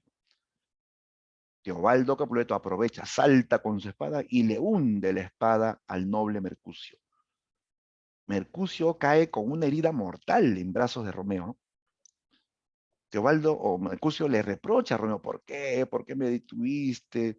Ahora me voy a morir, le dice, ¿no? Me voy a morir, ¿no? Maldito sea el odio entre Montescos y Capuletos, porque ese odio me arranca la vida y ahora seré bocado de gusanos. Diciendo esto, Mercucio muere en brazos de Romeo.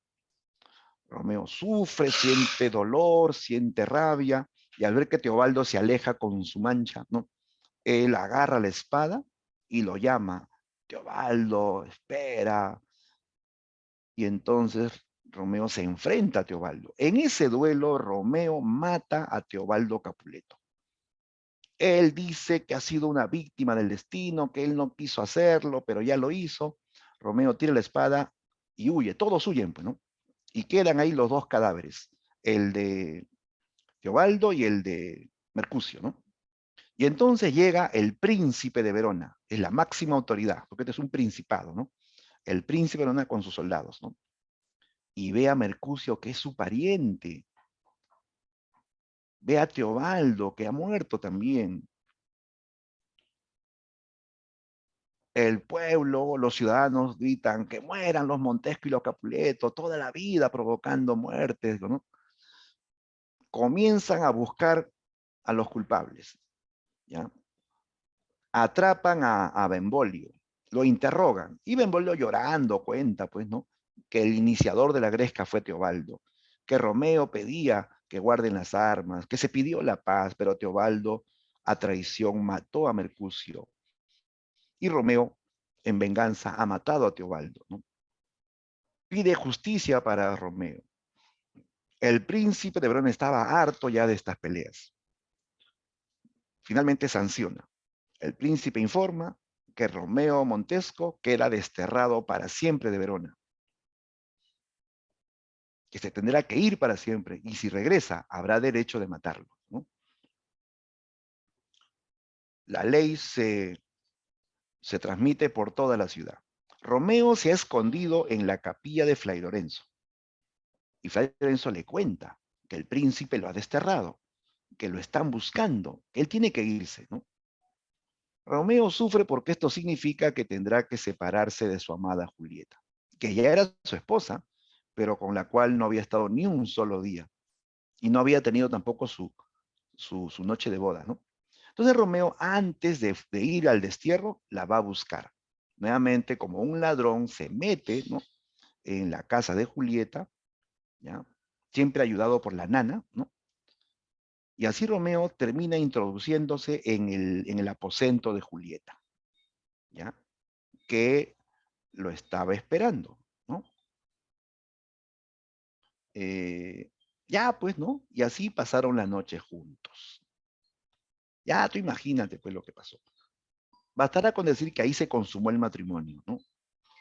Ya, pues, amanece, ¿no? Y se escuchan gritos de guardias que corren por las calles, ¿no? Romeo le dice que ha llegado el momento de partir. Se despide de Julieta. Le dice que él se esconderá en una ciudad lejana llamada Mantua hasta que todo haya pasado, ¿no? Y que él volverá por ella, ¿no? Julieta está triste, está llorando, ¿no? Está en sus brazos y le dice, veo en tu rostro la palidez de la muerte, tengo malos presentimientos, prométeme que volverás. Y así pues Romeo promete volver, se dan el beso del adiós y Romeo parte al destierro, ¿no? Julieta queda en su casa y ahora ella va a ser obligada a casarse. Sí, resulta que aparece en la casa de los Capuleto el conde París, ¿ya?, que es sobrino del príncipe de Verona.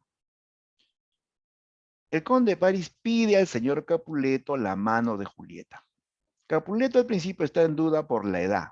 Le dice, pero conde, Julieta recién va a cumplir 14 años. Espera que pase una o dos primaveras más. Los árboles jóvenes no dan buenos frutos. Pero señor, Julieta ya pronto tendrá 14 y luego 15. A esa edad ya muchas están casadas y hasta tienen hijos, le dice, ¿no? Además, será una boda conveniente, dijo, ¿no? La más interesada en esta boda era la mamá de Julieta, Lady Capuleto, que convence al marido de aceptar esta petición. Finalmente Capuleto cede y pacta la boda para el jueves de esa semana. Ahora Capuleto obliga a Julieta a casarse con Paris. Julieta se revela, le dice que ella no se casará con ese hombre, ¿no? Es más, que prefiere morirse, le dice, ¿no? Antes de casarse con él, ¿no? Capuleto le dice, entonces te morirás, le dijo, ¿no? Te irás de mi casa, ningún pariente mío te recibirá, te morirás de hambre, ¿no? Olvídate que soy tu padre, olvídate de mi apellido, no me importa, le dijo Julieta. Y el señor Capuleto le dio una bofetada a Julieta. Julieta amenazó con matarse. Así llena de rabia se quedó en su habitación. Incluso agarró un cuchillo y hasta quiso apuñalarse, pero lo pensó mejor y decidió buscar a Fray Lorenzo. Huye hacia la capilla de Fray Lorenzo y a él le pide que le ayude. Le dice que si no impiden esta boda, ella llegará muerta al día de la boda, que ella se matará, ¿no? Entonces Fray Lorenzo le propone el plan de fingir la muerte. Le entrega un frasco con un brebaje, le dice, al beber este brebaje, tus signos vitales disminuirán, dormirás durante 2 días, parecerás muerta, te llevarán a una tumba, pero al segundo día tú despertarás como de un dulce sueño. Romeo será comunicado e irá a la tumba a rescatarte, y así podrán huir juntos. Ese es el plan, ¿no? Cuando Julieta escucha este plan, se asusta, pues, ¿no? Beber esa poción que le hará parecer muerta y estar 2 días en una tumba, le aterrorizaba, pues, ¿no? Dice, pero padre, ¿qué pasará si no me despierto? ¿No? Y él le dice, mira, hijita, tú de todas maneras te ibas a matar, así que no pierdes nada. Julieta al final acepta, no hay otra salida, ¿no? Se lleva ese brebaje a su casa y en su habitación lo bebe y cae tendida sobre su cama. Y le hace creer a todos que se ha suicidado para evitar la boda con París, ¿no? Llega la nana, la ve tendida, la ve fría, que no respira, ve el frasco y comienza a gritar, a llorar, diciendo que la niña Julieta se ha suicidado, ¿no? Todos vienen, todos piensan que realmente está muerta, todos la lloran. Llega también Paris, se siente desairado porque Julieta prefirió morirse antes que casarse con él, ¿no? Bien, se proceden a los funerales de Julieta. Ahora, al mismo tiempo, Fray Lorenzo envía un mensajero a Mantua, donde está Romeo escondido, ¿no? Y le dice, pues, que tiene que darle el mensaje, ¿no? De que Julieta finge su muerte, que él tiene que ir al mausoleo de la familia Capuleto y sacarla de su tumba, porque ella se va a despertar al segundo día, ¿no? Desgraciadamente, ese mensajero nunca llegó a entregar el mensaje. En el camino lo detuvieron. Es que había epidemia de lepra y no dejaban pasar a gente de afuera, ¿no? Entonces, a este mensajero lo retienen y finalmente lo devuelven. Fray Lorenzo nunca llega a entregar el mensaje a Romeo, pero Romeo va a recibir la noticia de la muerte de Julieta. Llega un criado de los Montesco llamado Baltasar que le dice, una tragedia, una desgracia, señor, ¿no? Julieta Capuleto se suicidó en la víspera de su boda con el conde París. Romeo no lo puede creer, agarra a su criado de la solapa, ¿no? No, no es verdad, dice, ¿no? Sí, señor, yo mismo la vi su funeral. Julieta ahora yace en un sepulcro, dice, ¿no? Cuando Romeo se convence de esto, comienza a llorar desconsolado, lloraba desconsolado por Julieta, pensando que realmente se había muerto, ¿no? Y entonces Romeo decide volver a Verona para morir junto con ella. Para eso se consigue un veneno y viaja, retorna, junto con su criado retorna a Verona. Y se dirige al mausoleo de la familia Capuleto, donde están todas las tumbas de la familia Capuleto, ¿no? Ah, por cierto, la costumbre era poner el cadáver primero sobre un pedestal, ¿ya? Un día, y luego ya al siguiente día la metían al nicho, ¿no? Ya pues, Romeo va, pues, ¿no? Va al mausoleo y cuando él entra, encuentra ante el cuerpo de Julieta al otro pretendiente, al conde París, ¿no? Que le seguía reprochando a Julieta el haberse matado. Ni muerta la dejaba tranquila. Entonces Romeo le dice, aléjate de ella, profanador de tumbas, no la toques. Y entonces París lo ve y le dice, ¿tú, Romeo Montesco, me das una orden? ¿No? Tú, el cobarde Romeo, le dice, ¿no? Y como Romeo estaba muy afectado, él saca su espada. ¿A quién le has dicho cobarde? Le dijo, ¿no? A ti. Y sacó su espada y comenzaron a pelear. En ese duelo, Romeo termina matando al conde París. Ya cobra su segunda vida. Luego tira la espada y se acerca a Julieta, que está sobre un pedestal rodeada de muchas flores, ¿no? Romeo se acerca a Julieta y dice que la muerte no ha opacado su belleza, ¿no? Llorando, pues se abraza de ella y le dice que ha venido a morir por ella, ¿no? Que no puede vivir sin ella, que él ofrendará su vida por ella. Y así sacó el veneno y prometiendo que ellos se volverían a juntar en otra vida, Romeo bebe ese veneno mortal, que le arranca el alma en unos segundos. ¿Eh? Justo en ese instante se despierta Julieta, como de un dulce sueño, y ve dos cuerpos tirados, el de París y el de Romeo. Julieta se levanta y corre donde su amado Romeo. Lo llama, pero todo es inútil. Romeo está muerto. Nada se podía hacer. Julieta llora, sufre, lo llama una y otra vez, ¿no? Le pide y le ruega que abra los ojos, pero nada se puede hacer. Romeo está muerto. Julieta comprende que él se mató por amor a ella, ¿no? Entonces ella decide hacer lo mismo. Primero tomó el veneno, el frasco que había bebido Romeo, el frasco con veneno, y lo bebe. Pero resulta que Romeo se lo había tomado todo. Y entonces le vio el puñal en la cintura. Agarró el puñal y ella dice, gustosa te ofrezco mi alma para que nadie más goce del amor que tú sembraste en mí, ¿no? Y para que nuestras almas se junten en la mansión de la eternidad, ¿no?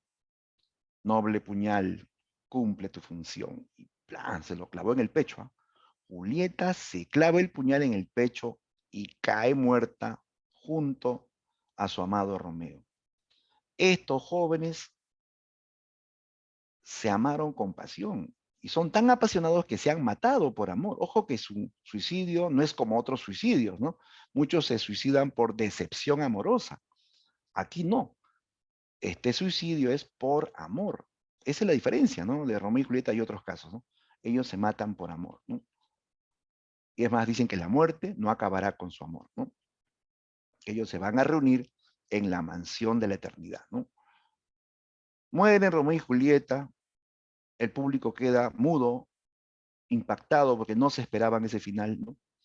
Y luego llegan los Montesco, los Capuleto, el príncipe con los guardias, y todos pues no pueden creer, ¿no? Que Romeo y Julieta se hayan suicidado, ¿no?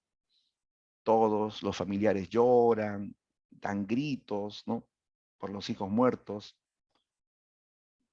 El príncipe les reprocha, le dice que esto es producto del odio irracional, ¿no? Que el odio solo trae muerte y destrucción, ¿no? Que aprendan la lección, ¿no? Ese día, Montescos y Capuletos se reconciliaron al fin, ¿ya? La obra va a terminar con la reconciliación de las familias, pero en un cuadro lleno de dolor, lleno de lágrimas, lleno de reproches, ¿no? Entonces, aquí se habla de un amor apasionado que finalmente queda truncado por la muerte, ¿ya? Pero que va a vencer al odio de esas familias. Claro, solamente una fuerza contraria y superior podía vencer al odio. Y esa fuerza contraria y superior era el amor, ¿no? Bien, entonces esta obra, chicos, es muy apasionada, es muy conmovedora y no tiene ningún fin didáctico. ¿Eh? No, no, no. esto no tiene ningún fin didáctico. O sea, la obra no pretende enseñar nada, no permite transmitir valores morales, ¿no? No busca, pues, tampoco que esto se tome como una guía, ¿no? De que los chicos se apasionen y se suiciden. No, no, no. No hay esa idea, pues, ¿no? La idea es que esta obra conmueva y que guste a un público, mostrando las pasiones, los sentimientos, ¿no? Humanos, ¿no? Bien, entonces la obra se convierte en un clásico de la literatura universal, que va a ser traducida a todos los idiomas, que va a ser conocida en todos los lugares del mundo, ¿no? Muy bien, listo, listo. Y bueno, pues hasta ahora se sigue comentando, ¿no? Hay películas, ¿no? Se han sacado películas, hay parodias, hasta en El Chavo del Ocho, ¿no? En Chespirito se ha hecho parodia de Romeo y Julieta, ¿no? ¿Sí o no? Es que es un clásico. Los clásicos nunca, nunca pasan de moda, ¿no? Bien. Profesor, también en los animes también le dan una Ah, pequeña referencia, pero también, por ya los ves. derechos cambian la historia, por los derechos de copyright. Claro, así es. Claro, siempre le hacen modificaciones, así es. Pero la inspiración es la obra de Shakespeare, ¿no? Muy bien, listo, listo. Ahora sí, visto ya el caso, vamos a la práctica, ¿ya? A ver, todos con su material. Voy a compartir el material, el práctico. A ver, ¿dónde estás? Ya ver, vayan buscando, vayan bajando su material y vamos leyendo, ¿ya? Vamos leyendo la primera pregunta. Un ratito voy a bajar el material, ¿ya?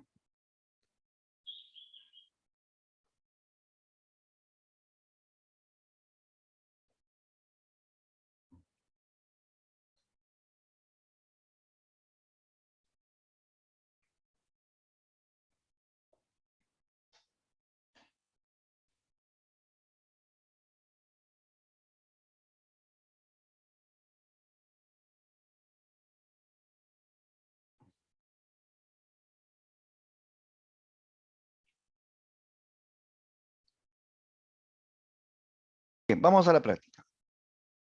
¿Listos? A ver, nos enfrentamos a la práctica número 3.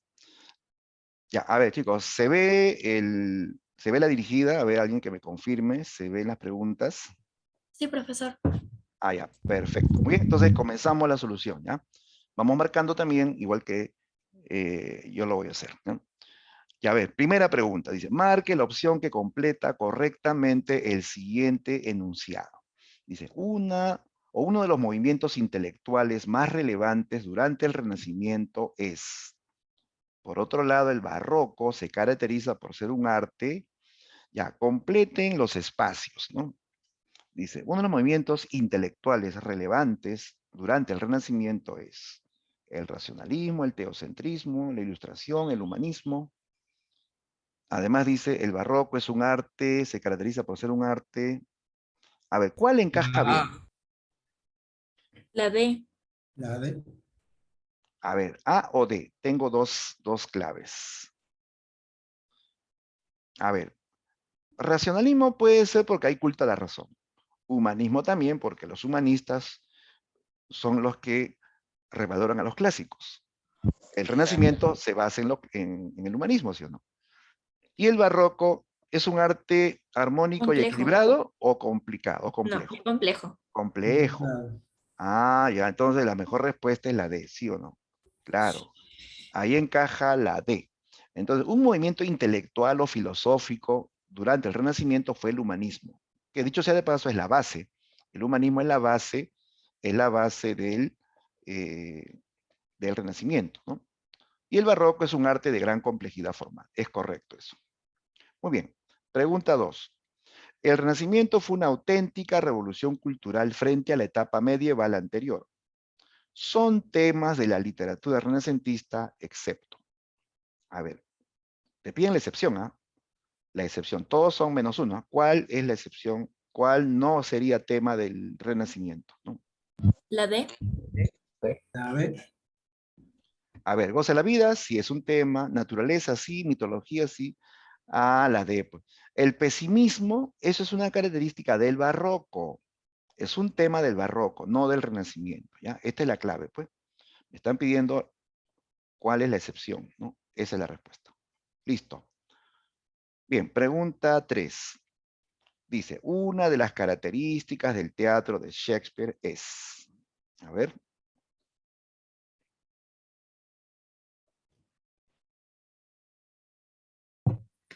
¿Sí? La B. La B, profe. Bien, excelente. La clave es la B. Esto es lo principal del teatro de Shakespeare. Haber creado arquetipos psicológicos de pasiones humanas, ¿no? Sus personajes, ¿no? Otelo, Macbeth, Romeo y Julieta, Hamlet, todos son arquetipos de pasiones humanas, ¿no?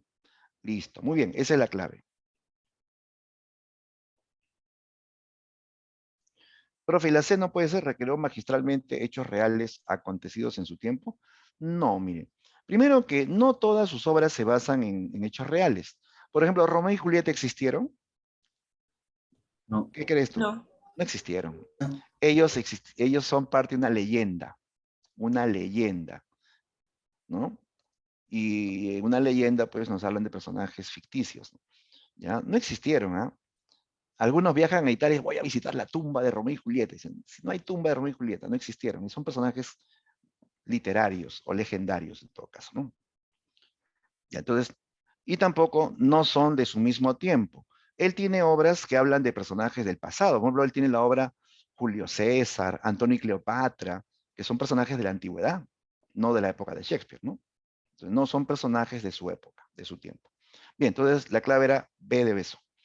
La pregunta 4 es un texto de Romeo y Julieta, el diálogo entre Teobaldo y Benvolio, ¿no? A ver, ¿qué nos piden? Siempre cuando dan texto tienes que ver qué te piden, ¿no? Y según el texto anterior de la tragedia Romeo y Julieta, el tema que se desarrolla es, allá, el tema, o sea, ¿de qué habla este diálogo? Veamos. Dice Teobaldo, pero ¿estás usando la espada contra villanos? Vuélvete, Benvolio, y mira de frente a la muerte. Benvolio dice, solo deseo poner paz entre ellos. Guarda tu espada o úsala para ayudarme a disgregar este conato de lucha. Teobaldo responde, ¿pero a qué te refieres?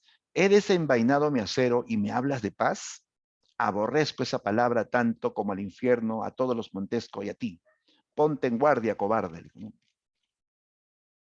Salen partidarios de ambas casas y después algunos ciudadanos de Verona con palos. Ciudadano primero dice, arremetan con palos, lanzas y pullas, arrasemos con todos, mueran Capuletos y Montescos. Es que ellos están hartos ya de estas peleas entre Montescos y Capuletos. Dice, matémoslos a todos una vez, ¿no? Ya, dice, según el texto, el tema que se desarrolla es, a ver, aquí nos hablan que se van a enfrentar Montescos y Capuletos, ¿cierto? La D. La C. El tema, a ver, La C. ¿La C? La D. B o C, a ver, ¿qué dicen? La C, profe. La D. La D. O la D, a ver, Las dos podrían ser. La C, profe, la C. ya, a ver, hay que notar La ahí D. lo que dicen las alternativas. A ver, descarto la B y la A porque no habla de amor. La B también descarto porque no es por desigualdad social, ¿ah? No es que sean de diferente clase. Montescos y Capuletos ambos son de clase alta, ¿ya? No hay desigualdad social. La C o la D dice, la rivalidad por el poder o el odio en la familia. Mira lo que dice, odio en la familia. Lo correcto es odio entre familias.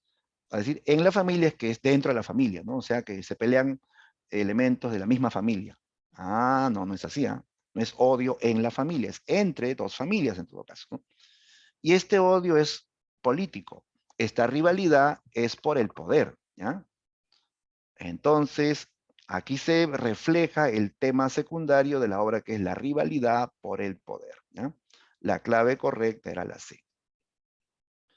Listo. Pregunta 5. Aquí te piden verdadero o falso sobre el argumento de Romeo y Julieta. A ver, veamos la secuencia verdadero o falso. 1. Romeo Capuleto se enamora de Julieta pese al odio mutuo de las familias. A ver, ¿qué Sí, dices? profe. ¿Verdadero o falso? Verdadero. Has leído muy rápido. No, Dice Romeo Romeo no falso, sabía. falso, Capuleto. falso, profe, lee mal. Ah, Capuleto. claro, pues Romeo es Montesco. Este es falso. Eso te puede pasar en tu examen. Si tú lees apurado, eso pasa. Ya, pero si tú sabes y lees, ¿no? Digamos, pausadamente, vas a notar el dato, ¿no? Si es verdadero o falso, ¿no? Y entonces la primera es falso porque Romeo es Montesco. Dos, Mercucio, amigo de Romeo, muere a manos de Teobaldo o Tebaldo, quien es desterrado. Sí, en la voz italiana dicen Tebaldo, en castellano decimos Teobaldo, pero es lo mismo, ¿eh? No hay Falso. problema. Ya, pero dice, Mercucio, amigo de Romeo, muere a manos de Teobaldo, quien es desterrado. Ya, cuando Falso. Falso. dice, Falso. Falso. claro, porque da a entender que Teobaldo es desterrado, ¿no? No, pues el que es desterrado es Romeo, no Teobaldo. Teobaldo, quien es desterrado, sería falso. Ya, 3. El padre de los Capuleto quiere obligar a su hija a casarse con el conde París. Verdadero. Eso sí es cierto. El señor Capuleto obliga a Julieta, la obliga a Julieta a casarse, ¿no? 4. Un narcótico que bebe Julieta hace creer a su familia que ella está muerta. Sí. Sí, verdadero. Correcto. Es un plan, es un truco nada más, una treta, un engaño, ¿no? Pero todos van a creer que está muerta. Listo. Clave, clave. Respuesta final. Ya pues, falso, falso, verdadero, verdadero, ¿no? Ahí está. La B de Bemba. Listo. Vamos a la pregunta 6.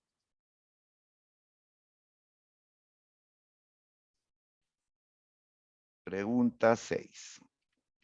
Ya. Este es otro texto de Romeo y Julieta. Ya, dice. Ya, a ver, primero, ¿qué nos preguntan? Dice, en relación al fragmento citado de Romeo y Julieta de Shakespeare, ¿qué rasgo formal podemos encontrar? Ya, a ver, rasgo formal se refiere a el estilo o el manejo del lenguaje. ¿Ya? El estilo es el manejo del lenguaje. O sea, tengo que fijarme en el lenguaje, no tanto de qué trata o de qué habla, sino en el lenguaje, ¿no? A ver, dice Romeo, ¿se burla aquel que nunca ha sido herido de nuestras cicatrices?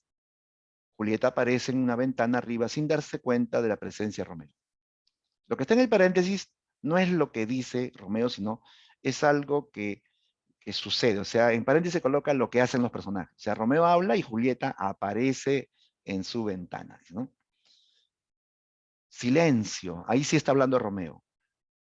¿Qué ilumina desde aquella ventana las tinieblas? Es Julieta, es el sol en el oriente. Surge espléndido sol y con tus rayos mata a la luna enferma y envidiosa. Es ella en la ventana, es la que amo. Oh, cuánto diera porque lo supiese. Ya. ¿Qué rasgo formal podemos encontrar? Mira, dice Julieta es el sol de Oriente. Es decir, Julieta es el sol de Oriente, es una metáfora, ¿no? Con tus rayos mata la luna enferma y envidiosa, dice, ¿no? O sea, que Julieta es pues, más bella que la luna y la luna pues está enferma y está envidiosa, ¿no? Eso es darle vida a la luna, ¿no? Ya. Entonces, vemos que este lenguaje está bastante adornado, es poético, ¿sí o no? Claro, como te decía al comienzo, Shakespeare fue poeta y cuando hace sus diálogos de teatro usa un lenguaje muy poético, ¿no? Ya ve, dice, predomina el verso sencillo y sobrio, sin mayor despliegue lírico. No, aquí al contrario vemos un lenguaje muy lírico, muy poético. A ver, abundancia de contrastes y epítetos propios de la época renacentista. En el texto no vemos contrastes ni epítetos. Lo que sí vemos son metáforas, ¿no? Referencia a elementos barrocos, así como imágenes mitológicas. En este texto hablan de personajes mitológicos. Para nada, no hay personaje mitológico, ninguna referencia mitológica. Empleo del verso con un lenguaje de gran riqueza lírica y metafórica. Esa es, ¿ya? Este diálogo, o en todo caso este discurso de Romeo, está en verso y tiene un lenguaje lleno de metáforas, ¿no? De hipérboles, ¿no? ¿No? O sea, poético, pues, ¿no? Metafórico y poético. Ya, esa es la respuesta. ¿Ya? Empleo del verso y un lenguaje lírico y metafórico. Bien, pregunta 7. Pregunta 7. Dice, con respecto a la obra de Shakespeare, Romeo y Julieta, marque la alternativa que completa correctamente el siguiente enunciado. A ver, uno de los temas centrales de la obra es pues esta sobrepasa todos los obstáculos. A ver, ¿cuál completa los espacios de este enunciado? La C.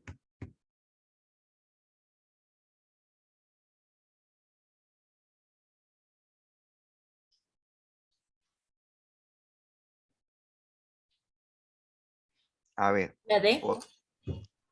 La D. Las La D, C. profe.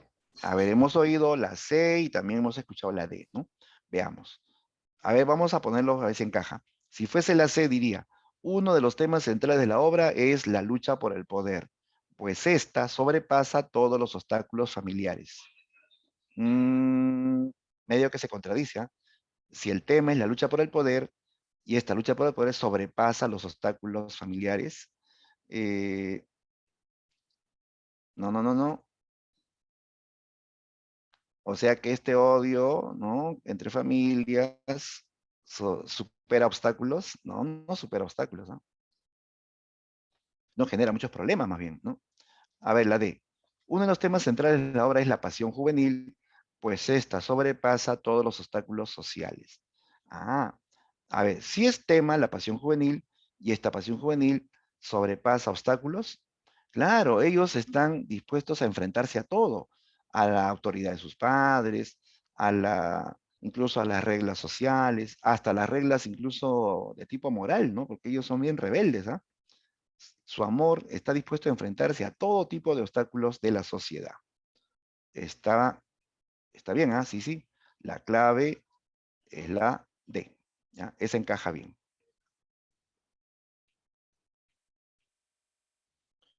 La pregunta 8, ¿ya? Es otro fragmento de Romeo y Julieta, ¿ya? Y aquí solamente me dicen, lea el fragmento y señale lo correcto. Ahí tengo que trabajar con las alternativas, pero primero debo leer el texto, ¿no? A ver, leamos juntos el texto. Habla el príncipe de Verona. Él es la máxima autoridad de Verona, el príncipe de Verona, que se llama Escalus, el príncipe Escalus. Dice el príncipe, súbditos rebeldes, enemigos de la paz, que profanáis el acero con sangre ciudadana, no escuchan, vosotros, hombres bestias, que apagáis el ardor de vuestra cólera con chorros de púrpura que os salen de las venas, bajo pena de tormento, arrojad de las manos sangrientas esas mal templadas armas, y oíd la decisión de vuestro príncipe. 3 refriegas que por una palabra de nada vos causasteis, Capuleto y vos, Montesco, 3 veces perturbaron la quietud de nuestras calles. Ya, habló el príncipe sobre estos enfrentamientos con espadas, ¿no? Y que derraman sangre en las calles de Verona, ¿no? Dice, el encono es odio, ¿no? El encono que sienten los Montesco y los Capuletos en contra del príncipe. No es el odio contra el príncipe, es el odio entre Montescos y Capuletos, ¿no? Descartado. B, las ansias de poder de las dos familias por ascender al trono. No es por el trono, porque aquí no hay la idea de que va a haber un rey, ¿no? Sino ellos quieren tener influencias políticas. Así como pasa en la realidad, ¿no? Que muchos quieren ser políticos para tener influencia, para tener privilegios, ¿no? Para aumentar su fortuna también, ¿no? ¿Ya? La C dice, el intento de sublevación de los súbditos contra su gobernante. No es rebelión contra el príncipe, ¿eh? Sino simplemente es una rivalidad entre familias, ¿no? La D dice, las rivalidades políticas entre integrantes de dos reconocidas familias. Eso sí está bien, ¿eh? Esta rivalidad es de tipo política y es entre dos familias reconocidas, ilustres, ¿no? ¿Está bien? Esa es la clave D de dedo. Bien, pregunta 9. Sobre el argumento de Romeo y Julieta de William Shakespeare, marque la alternativa que contiene la afirmación correcta. Solo una es correcta. A ver, tú que ya sabes el argumento, reconoce cuál es la idea correcta. Solo una es correcta. La C.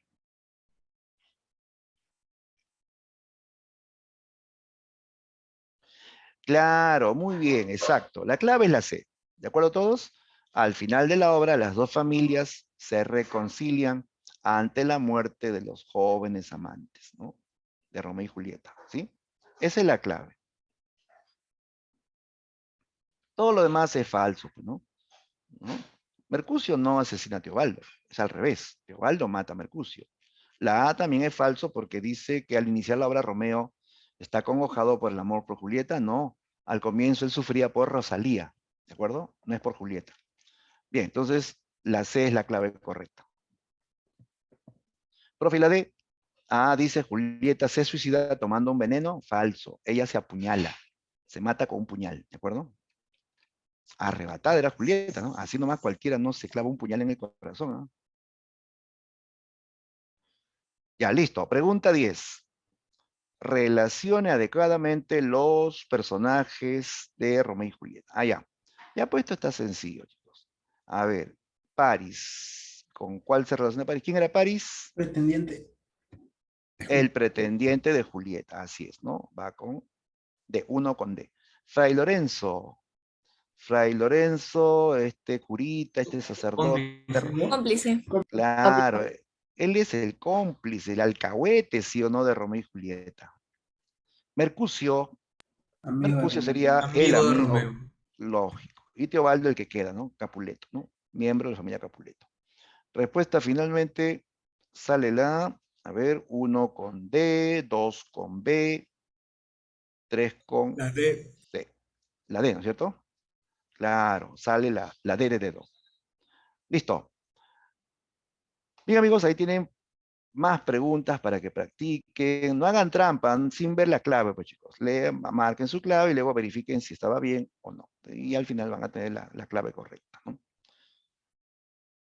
Listo. A ver, vamos terminando. No sé si hay alguna pregunta para terminar.